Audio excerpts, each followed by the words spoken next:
Bom dia, prezados irmãos, queridos amigos, irmãos em Cristo Jesus. Estamos juntos mais uma vez e hoje quero dar as boas-vindas aos nossos irmãos e amados ao Momento Sublime para conversarmos sobre um assunto muito especial, que é a adoração. Adoração. Essa experiência maravilhosa que os seres humanos podem ter quando se veem diante do único e verdadeiro Deus que deve ser adorado. E as pessoas de boa vontade, pessoas conscientes da sua natureza e queira se vincular à comunhão com Deus, faz isso através da adoração. Lá no livro de Gênesis, no capítulo 4, no versículo 26, há uma expressão muito interessante e curiosa até, que diz assim: Sete chamou o seu filho de Enos.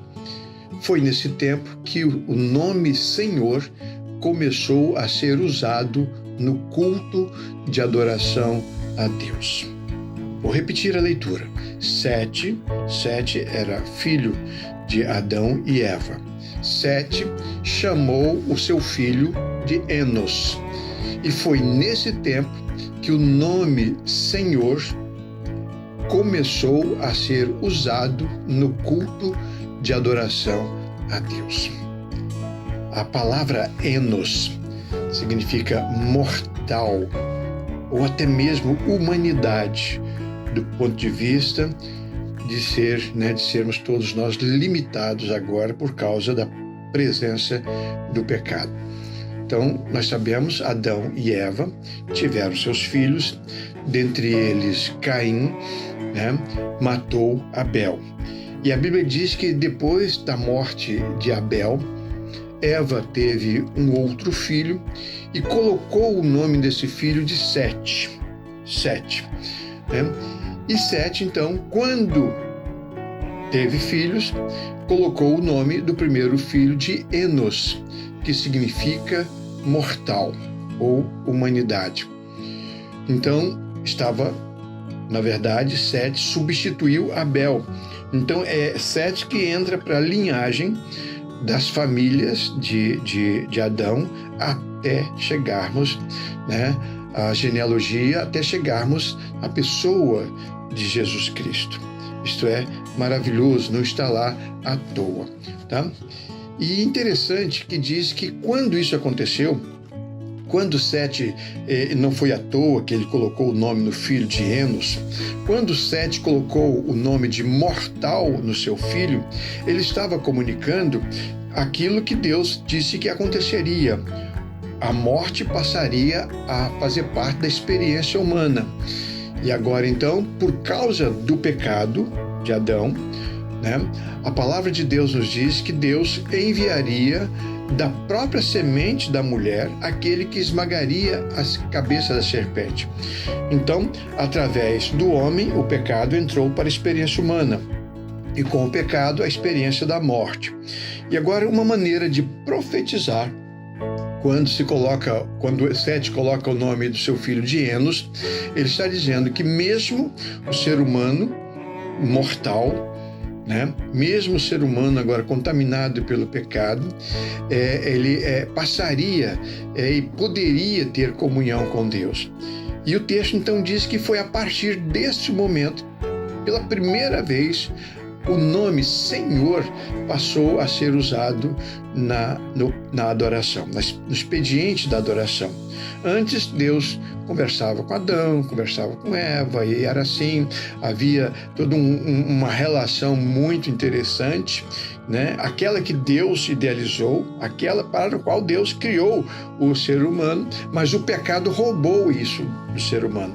Então agora, seres mortais como Enos, como Sete, como eu, como você, podem adorar ao Senhor. Então, essa necessidade de adorar a Deus, ela ilustra muito bem a natureza do ser humano.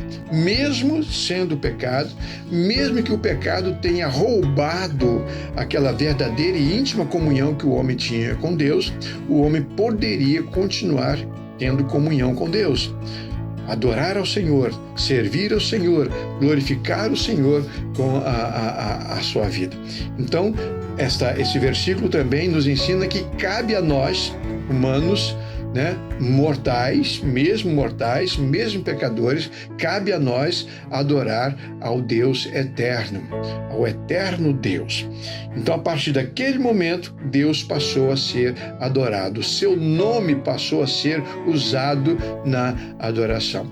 Então, Deus continuaria sendo Deus. Nada mudou para Deus, ele continuou sendo Deus, o Criador dos céus e da terra, a despeito da criação. Mesmo que o homem tenha caído no pecado, mesmo que a humanidade agora experimente a morte, como sendo uma consequência natural do pecado, mesmo assim, Deus continuaria sendo Deus. Então, isso implica dizer o seguinte: é da natureza de Deus ser adorado. E é da natureza humana adorar a Deus. E quando o ser humano não conhece o verdadeiro Deus, não se relaciona com o verdadeiro Deus, este ser humano acaba adorando algo ou alguém que Deus criou. Porque é da sua natureza adorar alguém. E a Bíblia, nesse versículo, diz: o homem decidiu adorar a Deus. O nome Senhor, Jeová, passou a fazer parte do processo da adoração, da oportunidade da adoração, momento especial. Então, a adoração é marcada, ela pontua a experiência de um ser pecador, um ser humano, portanto, pecador, diante do Deus Santo, perfeito, Criador dos céus e da terra, perfeitamente justo. Então, amados, como diz lá o salmista no Salmo 42, no verso 2, a minha alma tem sede de ti, ó Deus. Então nós sentimos sede, a nossa alma naturalmente sente falta de Deus, busca Deus. Se conhece o verdadeiro Deus, encontra o verdadeiro Deus e o adora. Se não, vai acabar adorando algo ou alguém. Então a orientação da palavra de Deus em Cristo Jesus é essa: sacie-se em Deus, recebendo e provando da água da vida, que é Jesus Cristo. Então, quando nós vamos adorar o Senhor em nome de Jesus Cristo, então nós somos alimentados. Deus provê tudo aquilo que nós precisamos espiritualmente para estarmos abastecidos. É aí que acontece a verdadeira adoração. Mesmo sendo enos, mesmo sendo mortais, mesmo sendo pecadores, nós podemos adorar ao verdadeiro Deus. Faça isso. Reconheça, Jesus é a água da vida. Sacie-se nele. Querido Pai, obrigado, Senhor, porque a Tua palavra, desde o primeiro livro da Bíblia até o último livro, nos ajuda a caminhar na Tua direção, a encontrar o verdadeiro Deus e prestar a verdadeira adoração. Obrigado, porque o Teu Filho Jesus veio ao mundo e trouxe perdão para os nossos pecados e nos livrou da morte. Fica conosco. Abençoa os meus irmãos e amigos, em nome de Jesus. Amém. Amém, amados. Tenham todos um bom dia.